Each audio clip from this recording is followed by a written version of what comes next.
Okay, let's talk about the ideal woman. You know, the one in every fashion magazine and fashion ad. Chances are she's young, thin, and looks like she hasn't had her 21st birthday yet. Ever wonder why that is? You're right that the ideal woman is not a woman. She's a girl. That shocking statement comes from none other than Paulina Poroskova, the trailblazing supermodel who ruled the runways in the 80s. Well, after decades in the business, she's calling it out. The fashion industry is fixated on making women look like girls. And it's more than just an unrealistic body standard. This obsession pushes women to try to fit an unhealthy stereotype. But let's rewind a bit. Remember those curvy ancient sculptures? Like the prehistoric Venus of Willendorf, a literal icon of femininity and abundance. The ancient Greek goddesses or Indian divas with their hourglass figures.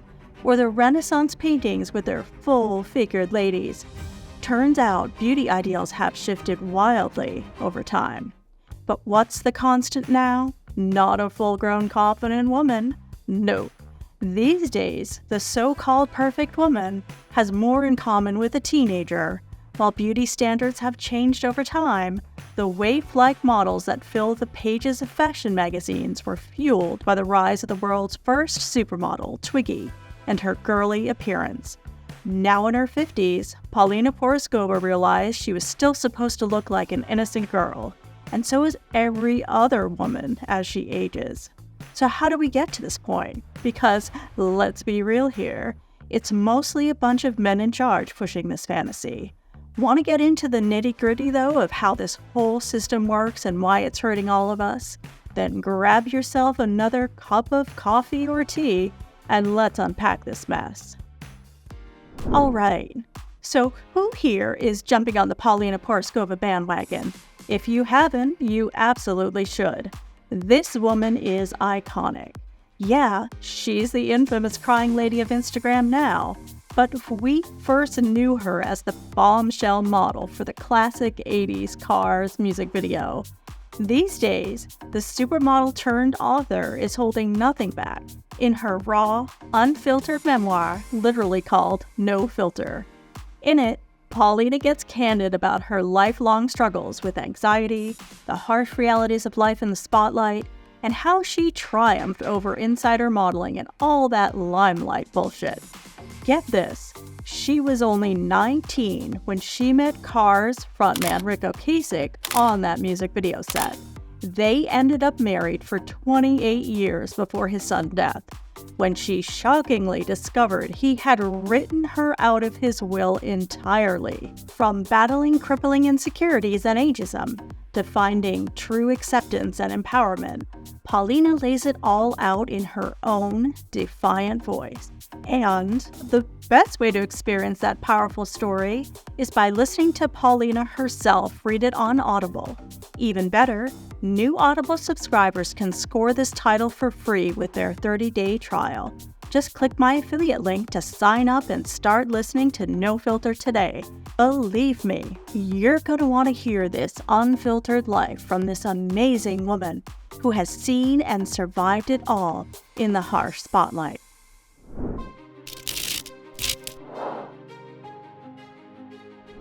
Remember the images of the 60s, ladies? Women burning bras, smashing the patriarchy, all that jazz. Women were going to rewrite the beauty rulebook, right? Strong, confident women taking center stage and marching on the streets. So naturally, the fashion world explodes with Twiggy? It was like a literal child became the new it girl. Suddenly, the ideal woman is rail thin and disturbingly childlike. Really sticking it to the man there, fashion industry. This pressure to be a walking twig wasn't exactly new, was it? Remember those torture devices masquerading as corsets back in the day? Thankfully, we're not literally squeezing ourselves into whalebone anymore, but the message is the same. Gotta be tiny to be beautiful. It's a never-ending cycle, right? Diet fads, body shaming, the whole toxic mess. The 80s threw us a curveball with toned, athletic goddesses like Cindy Crawford.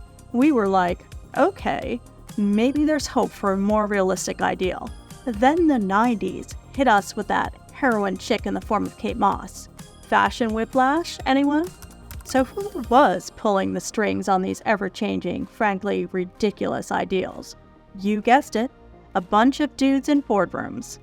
Only 14% of the top fashion houses even have women bosses today. Think about it. Less than half of major women's brands are even run by a. So much for the fashion world being a woman's world, huh? More like a rigged game, with the rules made by men who haven't even seen real women in decades. But guess what? Who says women have to play by their rules anymore? They can rewrite the definition of beauty because real women come in all shapes, sizes, and experiences. Stick around, because next, we're exposing these so-called body police for the out-of-touch gatekeepers they truly are.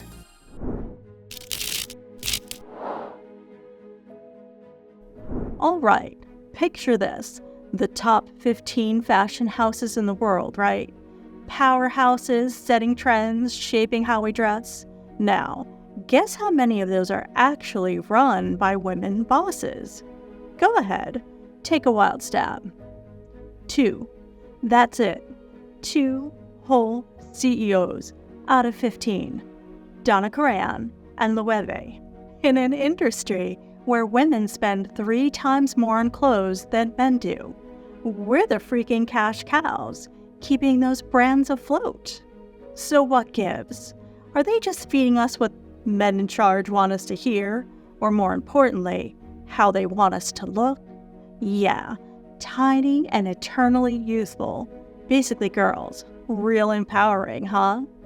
Now, some folks might try and spin this with the tired ambition gap myth. You know, the one that says women just aren't as hungry for it as men. Yeah, right. In an industry crawling with talented, driven women just like the men? Does anyone believe this garbage? Hold up. Here's the deal. A study called The Glass Runway by McKinsey says women in fashion are less likely to chase those top CEO spots. But the truth is deeper than that. Women are hitting a glass ceiling in fashion, as they are everywhere else. Only here, it's even more messed up. Because the industry shapes how the entire world sees women. Our bodies, our beauty, our whole damned identity. We're bombarded with messages about how we should look all the time. Look, this quote from a fashion insider sums it all up. Women are greedy for wanting to control their own destiny in an industry that defines how we're seen. Bottom line here. If the people shaping our image still believe women don't deserve true power, how can we ever expect real inclusive beauty standards? If women want to rewrite the rules, it starts with women taking the reins.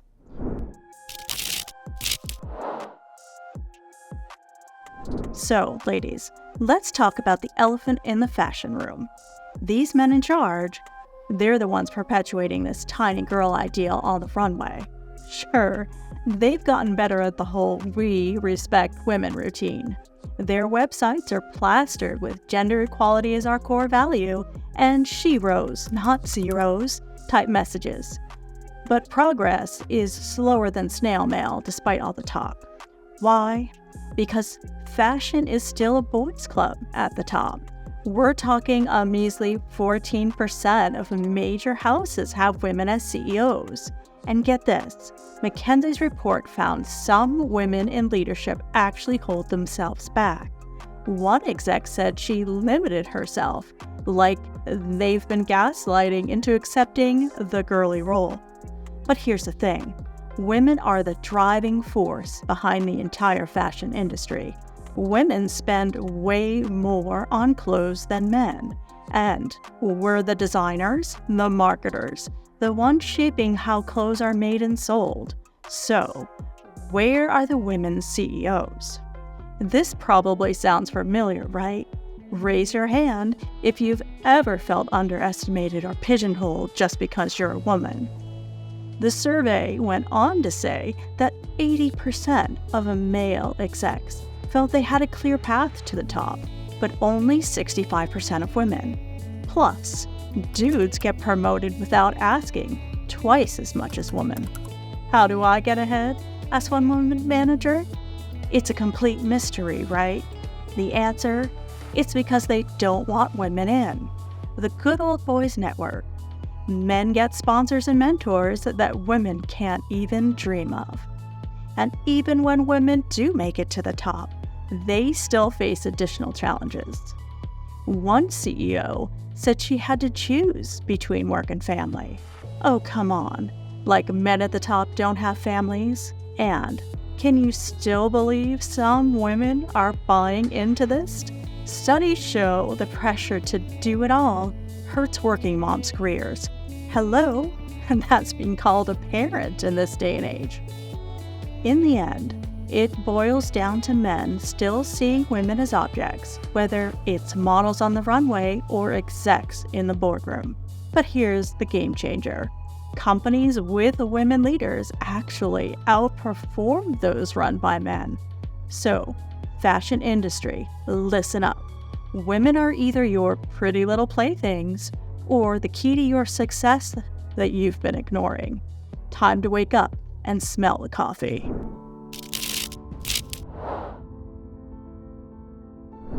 But let's be real, ladies. Can we truly blame everything on the guys in charge? They're just giving the people what they want, right? Showcasing their ideal version of feminine beauty. But hold on a second. Isn't that idea a little weird? Like underage weird?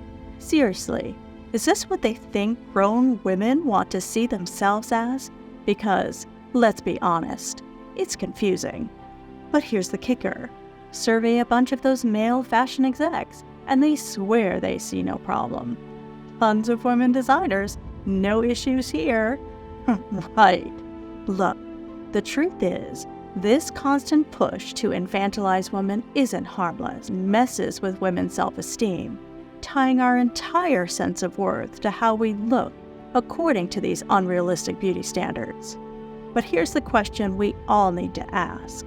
Is this what we want? Is this the only story fashion has to tell about women?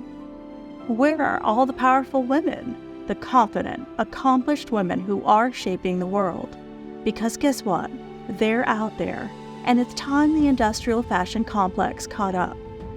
Next, we're going to expose the real problem behind the whole childish ideal obsession. And it's not what you think. We're about to reveal the shocking truth that keeps women out of the driver's seat in fashion.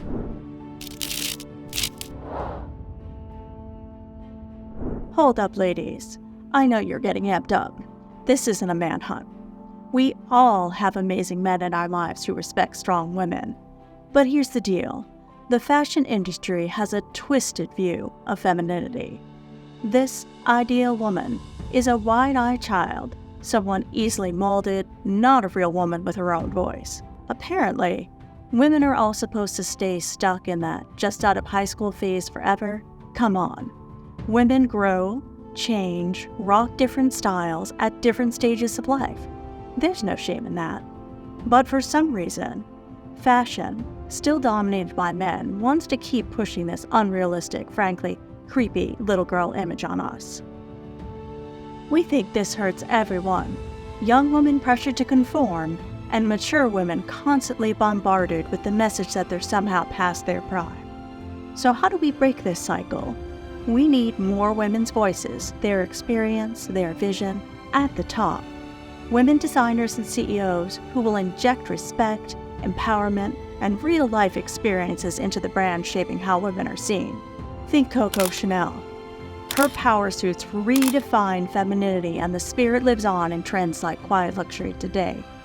What about you? Don't women-led brands celebrating femininity on their own terms just feel more real? More relatable? If you're ready to demand change, smash that like button. Let's make this go viral and get women leading the charge. Because ultimately, how women are seen shouldn't be dictated by a single group of men's preferences.